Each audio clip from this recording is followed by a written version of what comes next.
7ರಿಂದ 7:30 ನಡುವೆಯಲ್ಲಿ ನಮ್ಮ ಹೈವೇ ಪೆಟ್ರೋಲ್ಗೆ ಒಂದು ಮಾಹಿತಿ ಬರುತ್ತೆ. ಇಲ್ಲಿ ಬಾಗೇವಾಡಿ ಪೊಲೀಸ್ ಸ್ಟೇಷನ್ ವ್ಯಾಪ್ತಿಯಲ್ಲಿ ನಮ್ಮ ಹೈವೇ ಮೇಲೆ ಒಂದು ದೊಡ್ಡ ಟ್ರಕ್ಕಲ್ಲಿ ಒಂದಷ್ಟು ಆಕಳನ್ನ ಸಾಗಿಸ್ತಿದ್ದಾರೆ ಅಂತ ಹೇಳಿ ಒಂದಷ್ಟು ಜನ ಯುವಕರು ಅದನ್ನು ಸ್ಟಾಪ್ ಮಾಡಿರ್ತಾರೆ. ಸ್ಟಾಪ್ ಮಾಡಿದ ಸಮಯದಲ್ಲಿ ಯುವಕರಿಗೆ ಮತ್ತು ಇವರಿಗೆ ಒಂದು ಆರ್ಗ್ಯುಮೆಂಟ್ ಆಗಿ ಹುಡುಗರು ಅವ್ರಿಗೆ ಮ್ಯಾನ್ ಹ್ಯಾಂಡಲ್ ಮಾಡಿರ್ತಾರೆ. ಆ ಟೈಮಿಗೆ ನಮಗೆ ಮಾಹಿತಿ ಗೊತ್ತಾಗಿ ನಮ್ಮ ಪೊಲೀಸ್ ಸಿಬ್ಬಂದಿ ಮತ್ತು ನಮ್ಮ ಅಧಿಕಾರಿಗಳು ಸ್ಪಾಟಿಗೆ ಬಂದು ಸರ್ಕನ್ನು ಕರ್ಕೊಂಡ್ಬಂದಿದ್ರು.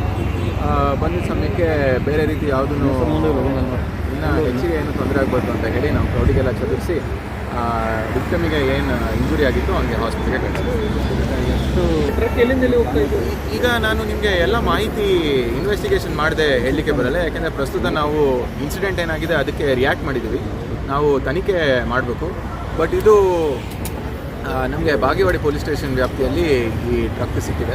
ಅದರಲ್ಲಿ ಎಕ್ಸಾಕ್ಟ್ ಕೌಂಟ್ ನಾವು ಇವಾಗ ಮಾಡಿ ನಿಮಗೆ ಹೇಳ್ತೀವಿ. ಬಟ್ ಮೇಲ್ನೋಟಕ್ಕೆ ಒಂದು 10ರಿಂದ 12 ಹಸು ಇತ್ತು ಅಂತ ಹೇಳಿ ನಮ್ಮ ಸಿಬ್ಬಂದಿ ಹೇಳ್ತಿದ್ದಾರೆ. ಸೊ ಮತ್ತೆ ಚೆಕ್ ಮಾಡಿ ನಿಮಗೆ ಮುಂದಿನ ಮಾಹಿತಿ. ಡ್ರೈವರ್ ಪರಿಸ್ಥಿತಿ ಆಗಿದೆ? ಡ್ರೈವರ್ಗೆ ಮತ್ತು ಅವ್ರ ಜೊತೆ ಇದ್ದಿದ್ದು ಇನ್ನೊಂದು ವರ್ಕರಿಗೆ ಏಟಾಗಿದೆ. ಮಗುಕ್ಕೆ ಒಂದು ಸ್ವಲ್ಪ ಇಂಜುರಿ ಆಗಿದೆ ಅಂತ ಹೇಳ್ತಿದ್ದಾರೆ. ಅವ್ರಿಗೆ ದವಾಖಾನೆಗೆ ನಾವು ಇವಾಗ ಕಳಿಸ್ಕೊಟ್ಟಿದ್ದೀವಿ. ನೋಡಿ ಯಾವ ರೀತಿ ಇಂಜುರಿ ಆಗಿದೆ ಅಂತ ಇದು ಮಾಡ್ತೀವಿ. ಮತ್ತು ನಾವು ಪ್ರಕರಣ ದಾಖಲೆ ಯಾರಿಗೆ ಸೇರಿ ಒಂದೊಂದು ತಂಡ ಮಾಡಿದ್ದೀವಿ. ಮತ್ತು ಯಾರು ಸ್ಪಾಟಲ್ಲಿ ಇದ್ದರು ಮತ್ತು ಒಂದಷ್ಟು ಮಾಹಿತಿ ಯಾರು ನಮ್ಮದು ಫಸ್ಟ್ ಅಟೆಂಡ್ ಮಾಡಿದರು ಅವರು ಹೇಳಿದ್ದಾರೆ. ಸೊ ಐಡೆಂಟಿಫಿಕೇಷನ್ ಮೇಲೆ ನಾವು ಅವ್ರಿಗೆ ಅರೆಸ್ಟ್ ಮಾಡ್ತೀವಿ. ಮತ್ತು 2 ಕಡೆನೂ ನಾವು ಪ್ರಕರಣ ದಾಖಲೆ.